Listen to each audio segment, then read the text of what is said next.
What's up, team? This is Coach Abraham checking in with Armor Strength and Conditioning.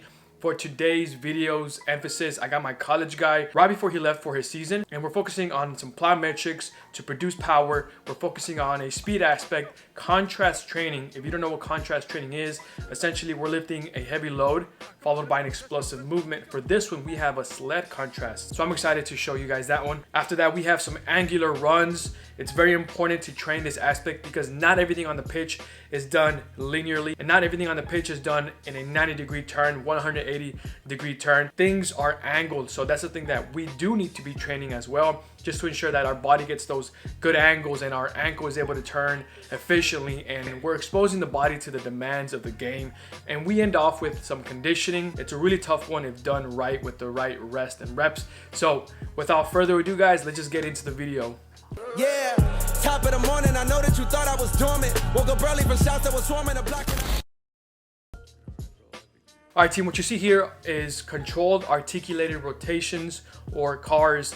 This is a hip car standing up. Essentially what we're doing is we're trying to bring that hip through a full range of motion so we can get not only mobility but also some strength in that mobility aspect. This movement is very important, and the reason I like to include this in the program is because you're kicking, you're sprinting, you're changing direction, you're lifting your legs up in all sorts of directions, and you should always be able to do that safely, efficiently, and without any pain and without any tightness as well.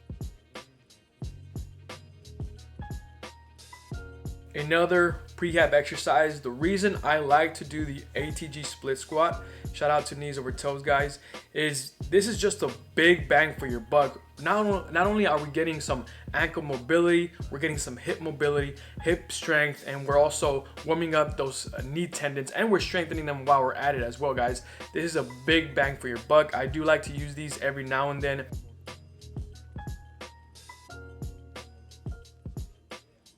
And what you see up next is an elevated glute bridge march. I love this one because not only are we keeping that core stable, which is the abs, the abdominals, but we're also keeping that hip stable as well, which is very important for whenever you are sprinting. You want to make sure that pelvis and that lumbar region are nice and stable for the sprints that we're going to do today.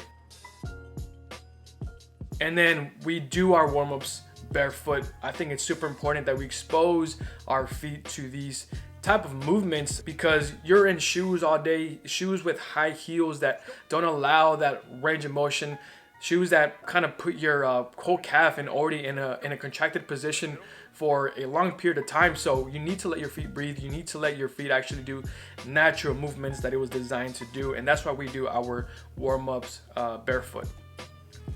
So we do everything from single leg, two leg, linearly, laterally, rotational, everything is here, guys.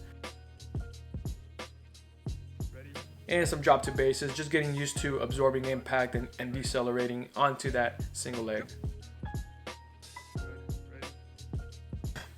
All right, guys, time for the really good stuff. We're gonna go on to some plyometrics. The emphasis for this plyometric session, what you see is a single leg, mini depth jump. As soon as he gets off of that plate, I want minimal ground contact.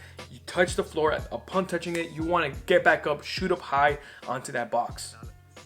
These are the movements that really will transfer to your top speed. So these are distances from like 20 to, honestly, 20 plus yards. A progression from this would be jumping on one leg like he's doing here, but instead of landing on two, he's landing on one. That would be the next progression. After that, you could even take out the box and put a hurdle. That would be a further progression after that.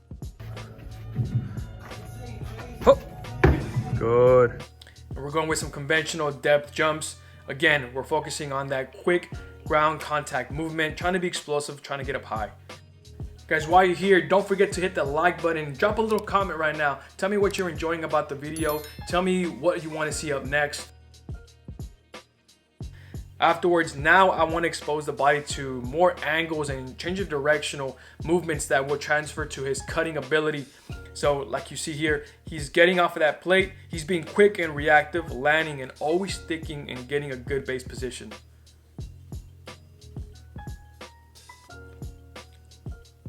Again, I love this one because we're exposing the body to rotational movements, putting him in awkward positions that he needs to master. Guys, remember, it's always important that you have max intent.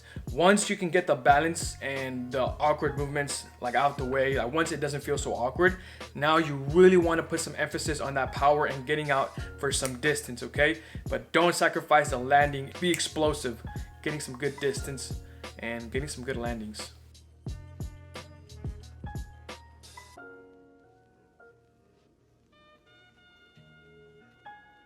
Set, let's go. Hard sprint, come on, hard sprint, come on, go. Up next are the resisted sprints. He's using the sled. He's pushing it, trying to sprint it as fast as possible. Right after that, he's gonna take away the sled, walk slowly to his mark, and now he's gonna go onto an unresisted sprint.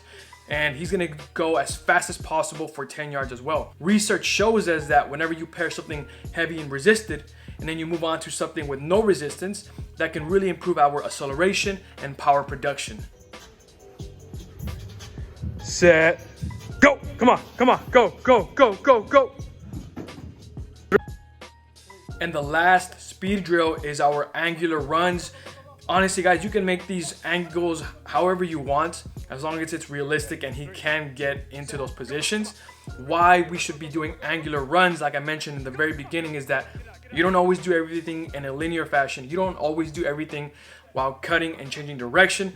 You do a lot of angled runs, kind of weaving through players or whatever the case is, and this is why I like to include this. Not only that, but we're exposing the ankle and knee and hip into some very awkward positions and positions that you should master as a player. So this is just another training exercise that you can add to your training. And of course, we added a ball just to kind of make things more specific. All I care about here is him getting those angled runs, getting a cut, and then just being explosive. And for our conditioning drill, we're doing what I call 17s. Essentially, he is sprinting 17 yards, down and back, then down and back again. So that's 2 times. For his rest, we have an active recovery. So let's say that it took him 17 seconds for him to do the 17 yards down and back twice. Whatever time he has left up to the next minute, he's gonna be passing the ball onto the wall like you see right here. Again, that's gonna be his active rest. Whenever that next minute hits, then he begins the next rep.